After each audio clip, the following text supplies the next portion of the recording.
Hello everyone, हम पढ़ रहे हैं एनसीईआरटी क्लास 6 का social and political life part 1 का 4th चैप्टर। हम 3 पहले कवर कर चुके हैं। ये हमारा 4th चैप्टर है। इस चैप्टर में हम जितनी भी स्टोरीज बताई गई हैं उनको भी पढ़ते हुए इसके सारे एस्पेक्ट्स कवर करेंगे और मोस्ट इम्पोर्टेंटली इसके सारे जो पीछे आंसर पूछते हैं ना, वो चैप्टर के लास्ट में हम वो भी सोल्व करेंगे। ठीक है, तो हमारा चैप्टर का नाम है की element of a democratic government, लोकतांत्रिक सरकार के प्रमुख तत्व। तो सबसे पहले हम देखते हैं कि लोकतंत्र क्या है। लोकतंत्र ऐसी शासन व्यवस्था जिसमें जनता अपनी सरकार चुनाव के माध्यम से बनाती है। ठीक है, चुनाव मतलब वोट देकर जब हम जो सरकार चुनते हैं वो क्या कहलाता है, लोकतंत्र कहलाता है। तो मतलब हमारी पावर है, लोगों की पावर है, लोग चुनेंगे उस सरकार को। ठीक है, तो ऐसी शासन व्यवस्था जिसमें जनता अपनी सरकार चुनाव के माध्यम से बनाती है।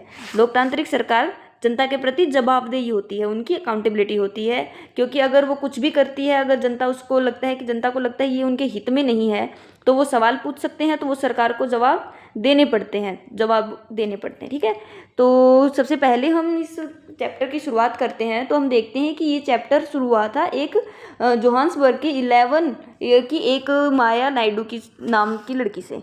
तो वह अपनी माँ से पूछती है, उसको एक रजिस्टर मिलता है और वो अपनी माँ से पूछती है कि मम्मी ये लड़का कौन है।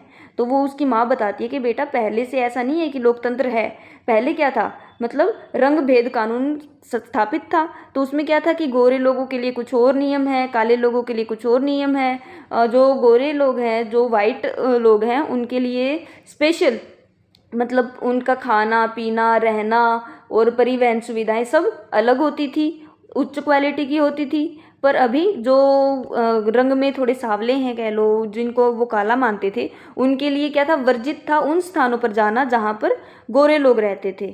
ठीक है, तो ये स्टोरी बताती है। उसमें एक लड़का होता है, उस रजिस्टर में देखती है कि एक मतलब अखबार की क्लिप्स लगी हुई हैं, उसकी फ़ोटोज़ लगी हुई हैं। पीटरसन नाम का एक लड़का होता है। तो वो पूछती है क्या है, तो वो बताती है कि पहले क्या था इस स्टोरी में कि वो जो लड़का है वो स्कूल जाता है। पहले तो जो गोरे लोग हैं और जो काले लोग हैं उनके स्कूल्स अलग अलग हैं, उनमें पढ़ाई अलग अलग तरीके की होती है। पर वहाँ की सरकार उस टाइम पे चाहती थी कि वहाँ पर अफ्रीकी लैंग्वेज पढ़ाई जाए, लेकिन वो जो लड़का था और वहाँ जो काले लोग थे तो वो मानते थे कि उन्हें तो उनकी लोकल लैंग्वेज सीखनी है, उनको जुलू सीखनी थी, उनको नहीं चाहिए कि वो अफ्रीकन सीखें। ठीक है, तो इस करके उन्होंने क्या किया, आंदोलन किया, और आंदोलन के समय में उस लड़के को गोली लगती है और वो मर जाता है।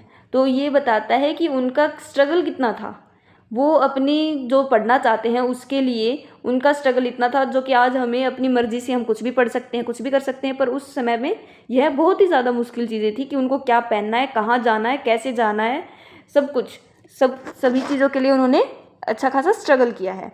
तो इसी स्ट्रगल के चलते चलते 1994 में ये लोकतांत्रिक सरकार वहाँ पे अफ्रीका में बनी है।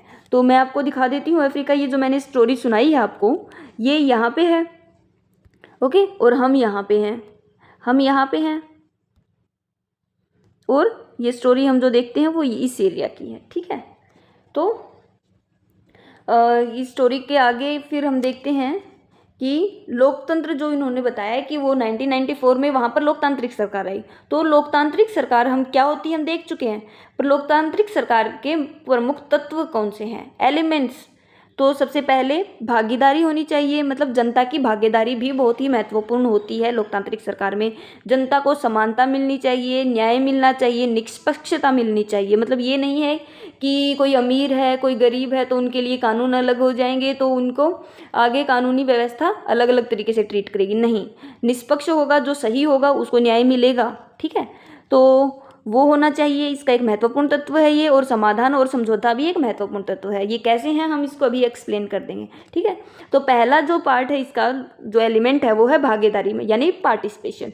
तो लोकतंत्र में नागरिकों को चुनाव के माध्यम से सरकार चुनने का अधिकार होता है, वोट डालना उनका अधिकार है, विरोध करना उनका अधिकार है, आंदोलन करना, सवाल पूछना, ये सारे क्या है, लोकतंत्र के हिस्से हैं। और भारत में ये हम आसानी से कर पाते हैं। हमारा जो देश है वो एक लोकतांत्रिक देश है, तो यहाँ पर हम ये सारी चीज़ें ऑलरेडी करते हैं। तो भागीदारी में क्या करते हैं, लोग निर्णय लेते हैं, वोट देकर अपना प्रतिनिधि चुनते हैं, और वो जो प्रतिनिधि है वो उन जनता के द्वारा चुना हुआ है। ठीक है, तो वो जनता की मांगों को ध्यान में रखकर ही कोई निर्णय लेता है। ठीक है। इसके अलावा वोट देकर, इनके अलावा भी क्या एक तरीका और है भागीदारी दिखाने का कि अगर आपकी सरकार वो सारी चीज़ें नहीं करती जो कि आपको चाहिए, तो आप क्या कर सकते हैं, या वैसी कोई चीज़ करती है जो आपको नहीं चाहिए, तो आप उसके लिए आंदोलन कर सकते हैं, उसका विरोध कर सकते हैं, उनसे सवाल पूछ सकते हैं। ऐसा ही एक उदाहरण आपके एनसीईआरटी में दिया गया है कि 2005 में जब सरकार ने बिजली का किराया बढ़ाया था, तो वहाँ पे लोगों ने क्या किया था, इसके लिए इसके विरोध किया था, जुलूस निकाले थे, धरने दिए, हड़ताल की, मतलब उनका विरोध किया। तो आखिर में क्या है, सरकार को वो हटाना पड़ा। तो ऐसे ही जनता अपनी भागीदारी दिखाकर आगे चलती है, और ये अगर कर पाती है तो यानी कि आपका देश है वो लोकतांत्रिक देश है, और यह आगे हमारे विकास में भी बहुत ही लाभदायक होता है। अगला इसका है समानता। इसका एलिमेंट बहुत ही महत्वपूर्ण है। इसमें सभी नागरिकों को कानून की नज़र में एक जैसा देखा जाता है, ठीक है। चाहे आप किसी भी धर्म के हो, जाति के हो, आपका जेंडर कुछ भी हो, आपकी भाषा कुछ भी हो, आप किसी भी क्षेत्र से आते हो, पर अगर आप एक लोकतांत्रिक देश के हिस्से हैं तो आपको क्या मिलेगा कि आपको समानता मिलेगी, ठीक है। एक वोट होगा, उसका एक मूल्य होगा, यानी कि आप ये देखो कि आपकी माँ है, आपके पापा हैं, दादा हैं, दादी हैं, जो भी हैं, सबको वोट देने का अधिकार है। तो ऐसा नहीं है कि आपके पापा को जो वोट है उसकी वैल्यू थोड़ी ज़्यादा है, आपकी मम्मी की थोड़ी कम है, आपकी मम्मी की वोट की वैल्यू ज़्यादा है, ऐसा नहीं है। वो वोट देंगे तो वो उतना ही काउंट होगा, एक ही काउंट होगा, ठीक है, वैल्यू एक ही रहेगी। तो एक वोट एक मूल्य सिद्धांत क्या होता है, लोकतांत्रिक देश की एक नींव होता है। फिर आता है न्याय और निष्पक्षता।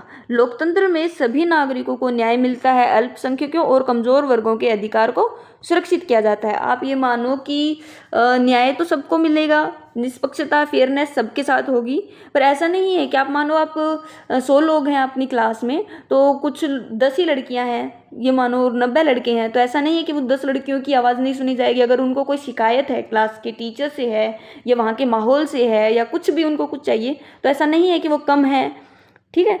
तो ऐसा कुछ होगा तो अल्पसंख्यक हो तो भी कोई दिक्कत नहीं है, उनको वही सारी चीज़ें मिलेंगी जो कि उन 90 लोगों को मिलती हैं। अगर वो कमज़ोर हैं, यानी कि आप मानो कि कोई मान लो कि गरीब हैं, तो उनको ऐसा नहीं है कि वो गरीब हैं तो उनके लिए चीज़ें अलग हो जाएंगी, बल्कि उनको सरकार की तरफ से, कानून की तरफ से कुछ विशेष अधिकार प्राप्त होंगे, जिससे कि वो है अपना ये जो वर्ग है इससे उठकर थोड़े मजबूत बन सकें, ठीक है।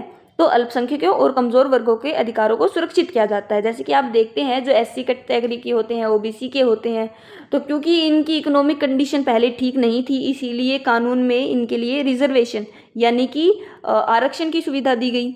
तो ऐसे ही न्याय और निष्पक्षता इसका महत्वपूर्ण हिस्सा है हमारे लोकतंत्र का, ठीक है। तो न्यायपालिका जो है वो स्वतंत्र और निष्पक्ष रहकर ही कार्य करती है। जितने भी कुछ भी हो जाए वह निष्पक्ष होकर, ये बिना देखे कि यह किस धर्म का है, कितना अमीर है, कितना गरीब है, क्या है, इन सब से परे वह केवल यह देखती है कि सामने वाली चीज़ सही है या गलत है, और वह सही का साथ देती है। ओके। फिर आता है समाधान और समझौता। देखो अगर इतने सारी संस्कृतियों के, धर्म के, क्षेत्र और आर्थिक पृष्ठभूमि सबकी अलग अलग है, तो उसके हिसाब से क्या होता है, सब एक साथ रहेंगे तो क्या होगा, कभी कभार विवाद हो सकते हैं, मतभेद हो सकते हैं। तो इसके लिए पुलिस की भूमिका बहुत महत्वपूर्ण होती है। तो लोकतंत्र में अलग अलग विचारों को संवाद और समझौते के जरिए हल किया जाता है, बहुमत का सम्मान किया जाता है, लेकिन अल्पसंख्यक की आवाज़ भी सुनी जाती है। ये बोलते हैं, मैंने स्टोरी बताई ना, अभी आपको बताया कि आपकी क्लास में अगर आप 100 लोग हैं तो 90 अगर बहुमत में हैं, तो ऐसा नहीं है कि उन 10 बच्चों की आवाज़ नहीं सुनी जाएगी, उनके लिए भी समाधान किया जाएगा, उनकी समस्याओं को सुना जाएगा और उसको सुलझाया जाएगा। ऐसे ही एक इसमें बताया गया है एक विवाद जो कि लंबे समय से चलता आ रहा है, कर्नाटक और तमिलनाडु का, ठीक है। तो कर्नाटक, अभी मैं आपको थोड़ा बना के अगर दिखाऊं तो आप ये मानो इंडिया है ये, तो इधर तमिलनाडु है ये समझो, और ये इधर कर्नाटक है, ठीक है। तो इधर से आती है कावेरी नदी, क्या आती है, इधर से आती है ये कावेरी नदी, ओके। तो ऊपर कर्नाटक में इस कावेरी नदी में एक बांध बनाया हुआ है, एक डैम बनाया हुआ है, कृष्ण राजा सागर बांध, ठीक है। तो इसमें क्या है कि वो पानी को वहाँ पे रोकते हैं ताकि वहाँ के शहरों को, जैसे कि बेंगलुरु शहर है और कोई आसपास के शहर हैं, गांव हैं, वहाँ पर पानी की सुविधा दी जा सके। और ऐसे ही ये नदी जब नीचे आती है तो तमिलनाडु ने अपना एक बांध बना रखा है, मैटूर बांध। तो नदी क्योंकि कर्नाटक से होते हुए तमिलनाडु में आती है और ये कर्नाटक का हिस्सा जो ऊंचा पड़ता है, इधर वो बांध बनाकर पानी को रोकते हैं। जब ये पानी छोड़ेंगे तभी जाकर तमिलनाडु को पानी मिलेगा। तो तमिलनाडु में मैटूर बांध बना रखा है ताकि ये वाला जो हिस्सा है इधर सिंचाई की सुविधा प्राप्त की जा सके, मतलब प्रदान की जा सके। तो जब वो पानी ऊपर कर्नाटक वाले रोक लेते हैं और वो नीचे तक पानी कम मिलता है या जितनी उनकी ज़रूरत है उससे कम मिलता है, तो क्या इनमें विवाद हो जाता है और इस विवाद को सुलझाने के लिए हमारी सरकार तत्पर रहती है और वो उसका महत्वपूर्ण कार्य है। ओके, अभी मैं आपको दिखा देती हूँ। ये नदी है कावेरी और ये जाती है कर्नाटक से तमिलनाडु की ओर और इस पर विवाद चलता है और सरकार इसको समाधान के लिए कार्य करती है। तो ये है हमारा समाधान और समझौता।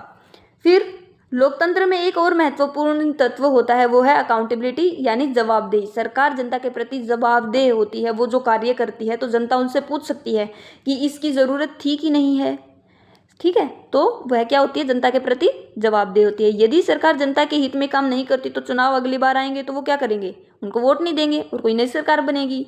इसके अलावा प्रेस, मीडिया, संसद में जनता की आवाज़ सरकार तक पहुंचाई जाती है। अब देखो आप न्यूज़पेपर वाले जो हैं या फिर टीवी में जब हम देखते हैं मीडिया में, तो ये सारे क्या करते हैं, और संसद में भी, संसद का स्तर अभी चला है, तो ये सब क्या है, जो विरोधी पार्टियां होती हैं और जो मीडिया होती है, प्रेस होती है, ये क्या सवाल पूछती हैं सरकार से जनता की ओर से कि जनता ये जानना चाहती है जनता की इसमें क्या भलाई है। ये सारे सवाल पूछकर उनको जवाबदेही तय करती है।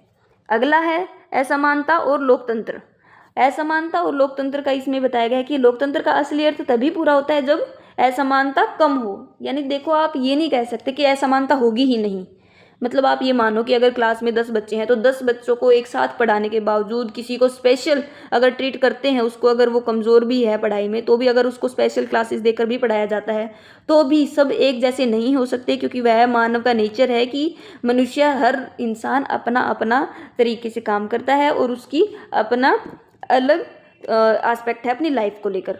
तो कोई एक समान तो नहीं हो सकता, सब अच्छा नहीं हो सकता। कुछ लोग हैं जो अपने आलस की वजह से भी पीछे रह जाते हैं, ठीक है।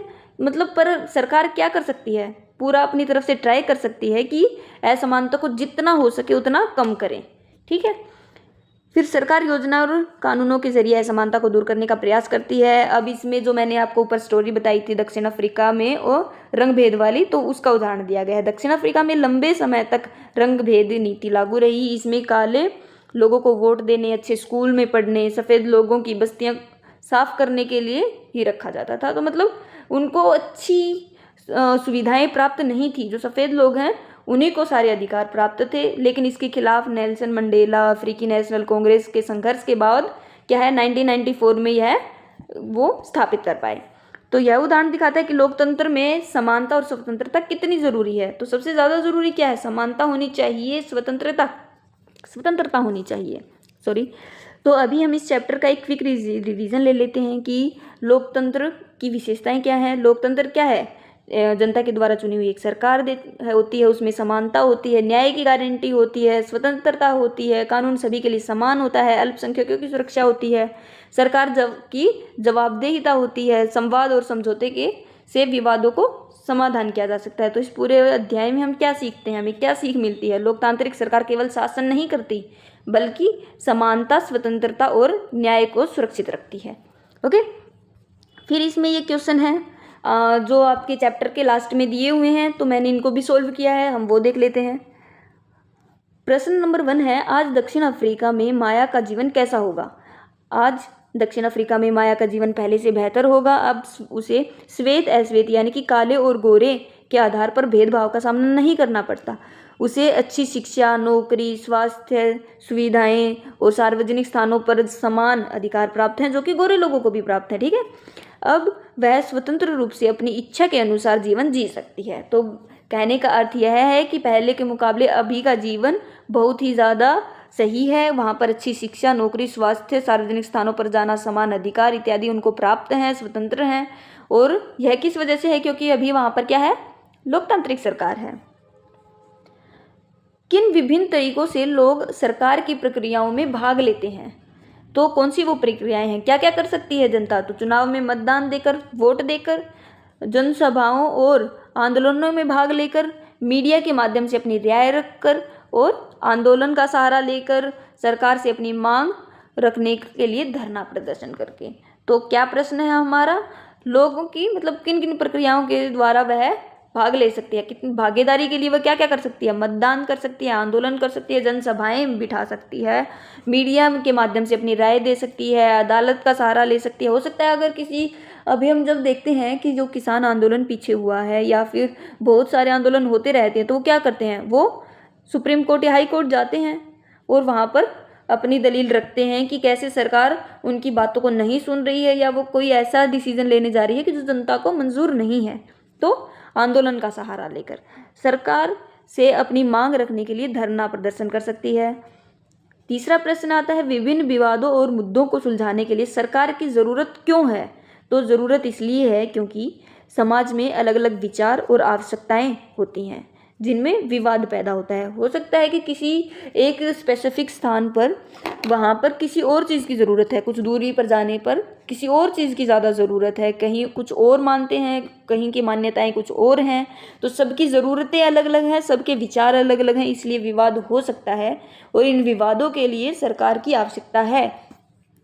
सरकार मतलब ताकि इन विवादों को सुलझाया जा सके, है ना। सरकार नियम और कानून बनाकर सबको उनको मानने के लिए बाध्य करती है। तो अगर कानून नहीं है तो कैसे हमारा विकास हो पाएगा, कैसे एक तरीके से चीज़ें चले पाएंगी, ठीक है। तो उन कानूनों को लागू कौन करता है, सरकार लागू करती है, इसीलिए सरकार का होना ज़रूरी है। सरकार न्यायालयों के माध्यम से झगड़े निपटाती है। अगर सरकार न हो तो समाज में अव्यवस्था हो जाएगी, हिंसा हो जाएगी, अन्याय फैलेगा, ठीक है। फिर हमारा नेक्स्ट क्वेश्चन जो है वो है, सभी लोगों के साथ समानता का व्यवहार हो, इसे सुनिश्चित करने के लिए सरकार क्या क्या कदम उठा सकती है? तो निम्नलिखित कदम उठा सकती है। संविधान में समान अधिकार देती है सबको, कानून के सामने सभी को बराबर मानती है, शिक्षा, स्वास्थ्य, परिवहन सुविधाएं सभी को उपलब्ध कराती है सरकार, और भेदभाव को रोकने के लिए विशेष कानून बनाती है, जैसे कि आरक्षण नीति जो मैंने आपको बताया, ठीक है। तो क्या क्या कर सकती है, जो ये समान अधिकार दिए गए हैं वो देकर, वो ताकि बने रहें, इस चीज़ का ध्यान रखकर, कानून के सामने सभी बराबर हैं वो मानकर, शिक्षा सुविधा और स्वास्थ्य सुविधा, परिवहन सुविधा इत्यादि को उपलब्ध कराकर यह समानता दे सकती है। भेदभाव को रोकने के लिए कुछ स्पेसिफिक कानून बना देती है, ठीक है। तो वो भी। फिर महिला, दलित, गरीब और अल्पसंख्यक वर्ग के अधिकारों की रक्षा करती है सरकार। समझ आ रहा है? अगर आपको कोई दिक्कत होती है तो आप इसको बार बार देखो, आपको ज़रूर समझ आएगा। पाठ को एक बार और पढ़कर लोकतांत्रिक सरकार के मुख्य तत्वों की सूची बनाइए। उदाहरण के लिए सभी लोग बराबर हैं।